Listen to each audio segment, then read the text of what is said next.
Strong forearm के बिना कोई भी फिजिक कंप्लीट नहीं होती, क्योंकि फोरआर्म एक ऐसी मसल है जो हर जगह आपका सपोर्ट करती है। फिर चाहे आप हेवी वेट उठाते हो, बेटर ग्रिप चाहिए हो, या फिर सिर्फ एक नॉर्मल शॉट में स्टैंड आउट करना हो, ये मसल ही सबसे पहले विजिबल होती है। लेकिन बहुत लोगों के हाथ जेनेटिकली स्ट्रॉन्ग नहीं होते, जिस वजह से उनके हाथों में वो स्ट्रेंथ, वो पावर नहीं होती जो होनी चाहिए। अगर आप भी उनमें से एक हो और घर पर ही स्ट्रॉन्ग और मैसिव फोरआर्म्स बनाना चाहते हो, तो आप बिल्कुल सही जगह पर आए हो, क्योंकि आज मैं 6 ऐसी एक्सरसाइज बताने वाला हूँ जिनकी वजह से आप नॉर्मल से आर्म्स को स्ट्रॉन्ग और वेनी फोरआर्म में ट्रांसफॉर्म कर सकते हो। लेकिन वीडियो में आगे बढ़ने से पहले एक बैड न्यूज ये है कि हमारी रिस्ट कभी भी ग्रो नहीं करती, क्योंकि यहाँ कोई मसल नहीं होती, सिर्फ वेन्स होती हैं। पर इसके ऊपर वाला जो पार्ट है, यहाँ मसल होती है जो आसानी से डेवलप हो जाती है, और यही मसल आपके हाथों को मजबूत बनाती है। तो हम सिर्फ इन 4 मसल को ही ट्रेन करेंगे: flexor muscle, extensor muscle, brachioradialis and tricep, जिनसे आपका पूरा हाथ एस्थेटिक और मस्कुलर दिखने लगेगा। बट एक्सरसाइज से पहले वार्म अप करना बहुत जरूरी है, ताकि मसल रेडी हो जाए और किसी भी इंजरी का रिस्क ना हो। सबसे पहले अपनी रिस्ट को क्लॉकवाइज और एंटी क्लॉकवाइज डायरेक्शन में घुमाओ, हर साइड में लगभग 20 बार। उसके बाद अपने फिंगर्स को टाइट स्क्वीज करो और रिलैक्स करो। ये मूवमेंट भी 20 बार रिपीट करो, और लास्ट में डायनेमिक स्ट्रेचिंग करो, कुछ इस तरह से। इन मूवमेंट्स को भी 20 बार करना बेहतर रहेगा। ये छोटा सा वार्म अप रूटीन आपके जॉइंट्स को लूज करता है, ब्लड फ्लो बढ़ाता है और हाथों को वर्कआउट के लिए रेडी करता है। सो नंबर 1 पे है रिस्ट कर्ल। रिस्ट कर्ल एक सिंपल लेकिन पावरफुल एक्सरसाइज है जो फोरआर्म्स में टेंशन क्रिएट करती है। इसे परफॉर्म करने के लिए कोई ब्रिक्स, बैग या डंबल ले लो, फिर नीचे बैठ जाओ और अपना हाथ अपनी थाई पर इस तरह रखो कि कलाई थोड़ी आगे निकली हो।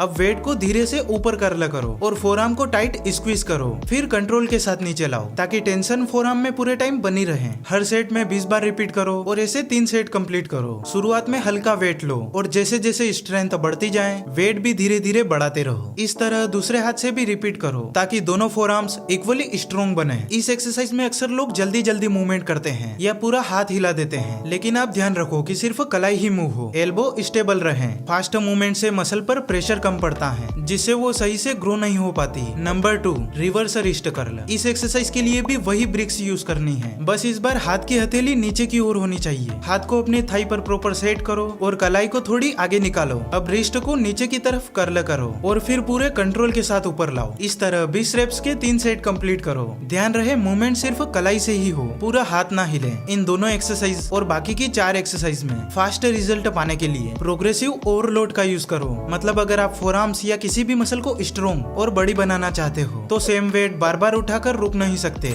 शुरुआत में जब आप नए होते हो, तो हल्का वेट उठाते ही मसल में छोटी छोटी टेयर्स होती हैं, जिसे बॉडी रिपेयर करके और बड़ी बनाती है। इस प्रोसेस से मसल ग्रो होती है, लेकिन हमेशा वही वेट उठाते रहोगे तो बॉडी उस वेट की आदत डाल लेगी और फिर मसल टूटनी बंद हो जाएगी। जब मसल ब्रेक ही नहीं होगी, तो रिपेयर होने का कोई चांस ही नहीं और साइज में भी कोई ग्रोथ नहीं होगी। इसलिए हर कुछ दिनों में थोड़ा वेट बढ़ाओ या फिर रेप से इंक्रीज करो। जैसे अगर आप 3 सेट में 20 रेपिटेशंस लगा पा रहे हो, तो अगले हफ्ते चॉइस करो, और अगर वो भी इजी लगे तो थोड़ा वेट हेवी कर दो। इस तरह ग्रेजुअली ओवरलोड बढ़ाकर ही मसल को चैलेंज मिलेगा और वो फास्ट ग्रो करेगी। नंबर 3 पर है हैमर कर्ल। ये एक्सरसाइज ब्रेकियोरेडियलिस मसल को टारगेट करती है, जो फोरआर्म्स को थिक और स्ट्रॉन्ग बनाती है। इस एक्सरसाइज के लिए दोनों हाथों में डंबल ले लो। अगर आपके पास डंबल नहीं है, तो किसी भी लोकल मार्केट में इजीली मिल जाएंगे, या वही ब्रिक्स और बैग यूज कर सकते हो। और अगर बजट में अच्छे रबर डंबल चाहिए, तो डिस्क्रिप्शन में लिंक दे दी है, वहाँ से खरीद सकते हो। अगर आपने एक सेट खरीद लिया, तो उससे फुल बॉडी एक्सरसाइज हो जाएगी। फिर सीधे खड़े हो जाओ और दोनों हाथों में डंबल ऐसे पकड़ो जैसे हैमर पकड़ रखी हो, मतलब हथेली अंदर की तरफ हो। अब धीरे से दोनों हाथों को एक साथ ऊपर कर्ल करो, 2 सेकेंड स्क्वीज फील करो, फिर पूरे कंट्रोल के साथ नीचे लाओ। हर सेट में 20 रेपिटेशंस लगाओ और ऐसे 3 सेट्स कंप्लीट करो। यहाँ अक्सर लोग बॉडी को झटके देकर डंबल ऊपर ले जाते हैं, जो बिल्कुल गलत तरीका है। इसलिए ध्यान रहे सिर्फ हाथ की मूवमेंट ही हो, शोल्डर और बैक स्टेबल रहनी चाहिए, तभी मसल टिश्यूज ब्रेक होंगे। Number 4, close grip pushups. ये पुशअप फोरआर्म के साथ ट्राइसेप को भी स्ट्रॉन्ग बनाती है, जो इनडायरेक्टली आपके ओवरऑल हाथों को मस्कुलर दिखाती है। इसमें हाथों की पोजीशन नॉर्मल पुशअप से थोड़ी पास होती है, लगभग चेस्ट के नीचे। दोनों हाथ एक दूसरे के करीब रखो, इतना कि दोनों अंगूठे और उंगलियों से एक छोटा सा ट्रायंगल बन जाए। अब बॉडी को सीधा रखते हुए धीरे से नीचे जाओ, 1 सेकेंड होल्ड करो, फिर कंट्रोल के साथ वापस पुश करो और हर रेप में अपने हाथ से ज्यादा प्रेशर देने की कोशिश करो, ताकि फोरआर्म्स और ट्राइसेप दोनों में बर्न फील हो। इस एक्सरसाइज के भी 3 सेट्स कंप्लीट करो और जितने रेपिटेशंस लगा सकते हो लगाओ। लोग यहाँ अक्सर कमर को नीचे गिरा देते हैं या एल्बो को बाहर की ओर फैला लेते हैं। आपको ऐसा नहीं करना है। ध्यान रहे बॉडी बिल्कुल सीधी रहे और एल्बो बॉडी के पास रखो। तभी सही मसल इंगेज होगी। Number 5, wrist roll pushups. ये फोरआर्म्स और रिस्ट दोनों को स्ट्रॉन्ग बनाती हैं, साथ ही ग्रिप और स्टेबिलिटी इंप्रूव करती हैं। इसमें भी नॉर्मल पुशअप की तरह फ्लोर पर हाथ रखते हैं, लेकिन फर्क ये है कि हाथ की पोजीशन और रिस्ट का मूवमेंट इन्वॉल्व होता है। इसे परफॉर्म करने के लिए हाथ को फ्लोर पर रखो, फिंगर टिप्स फॉरवर्ड और हथेली स्लाइटली क्लोज रखो। नीचे जाते वक्त रिस्ट को धीरे धीरे रोल करते हुए नीचे लाओ और ऊपर पुश करते वक्त रिस्ट को नॉर्मल पोजीशन में ले जाओ। हर सेट में 8 से 10 रेप्स काफी हैं और इतने भी नहीं लगे तो कोई प्रॉब्लम नहीं, धीरे धीरे बढ़ाते रहो। इसके भी 3 सेट कंप्लीट करने हैं। इसमें ध्यान रहे बॉडी स्टेबल रहे और मूवमेंट कंट्रोलेड हो। फास्ट या झटके से पुशअप करोगे तो रिस्ट और फोरआर्म में प्रॉपर टेंशन नहीं लगेगा। नंबर 6, हैंड ग्रिपर स्क्वीज, जो कि मेरी फेवरेट है क्योंकि इसे हम कहीं भी परफॉर्म कर सकते हैं। इसके लिए आपको एक हैंड ग्रिपर चाहिए जो कि बहुत कम प्राइस में ऑनलाइन मिल जाएगा, और एक अच्छे हैंड ग्रिपर की लिंक मैंने डिस्क्रिप्शन में भी दे रखी है, तो आप वहां से भी खरीद सकते हो। इसे कुछ इस तरह से पकड़ो एंड फिंगर टिप्स और थंब से टाइटली प्रेस करके हैंडल को स्क्वीज करो, फिर 1-2 सेकेंड होल्ड के बाद कंट्रोल के साथ रिलीज करो। इस एक्सरसाइज में अक्सर लोग फास्ट या झटके से स्क्वीज करते हैं, लेकिन यहाँ स्लो और कंट्रोलेड मोशन मसल को प्रॉपरली एक्टिवेट करता है। अपने दूसरे हाथ से भी ऐसे ही परफॉर्म करो और इसके भी 3 सेट्स कंप्लीट करो ज्यादा से ज्यादा रेपिटेशंस के साथ। तो भाइयों, ये था आपका कंप्लीट फोरआर्म वर्कआउट रूटीन। इसे वीक में सिर्फ 2 दिन ट्रेन करना है और बचे हुए दिन दूसरी मसल्स टारगेट करो। हर एक्सरसाइज के साथ प्रोग्रेसिव ओवरलोड का ध्यान रखो, मतलब धीरे धीरे वेट या रेप्स बढ़ाओ ताकि मसल हमेशा चैलेंज में रहे और फास्ट ग्रो हो। देखो, वर्कआउट से मसल तो टूट जाती है, लेकिन उनकी रिपेयर और अच्छी ग्रोथ के लिए हेल्दी डाइट बहुत जरूरी है, जिसमें प्रोटीन के साथ सारे माइक्रो न्यूट्रिएंट्स होने चाहिए जो बॉडी की रिकवरी और स्ट्रेंथ बिल्ड करने में हेल्प करें। अगर आप चाहते हो कि मैं डाइट पे एक डिटेल्ड वीडियो बनाऊं तो कमेंट में टाइप करो यस, और अगर आपको वीडियो पसंद आया हो तो लाइक कर दो, और फिटनेस से रिलेटेड वीडियोस देखने के लिए चैनल को सब्सक्राइब कर लो। एंड आप शुरुआत से ही बहुत पतले हो तो ये वीडियो आपके लिए बहुत इंपॉर्टेंट है। इस वीडियो पे क्लिक करके जरूर देखो। मिलते हैं उसी वीडियो में, तब तक के लिए स्टे फिट, स्टे हेल्दी।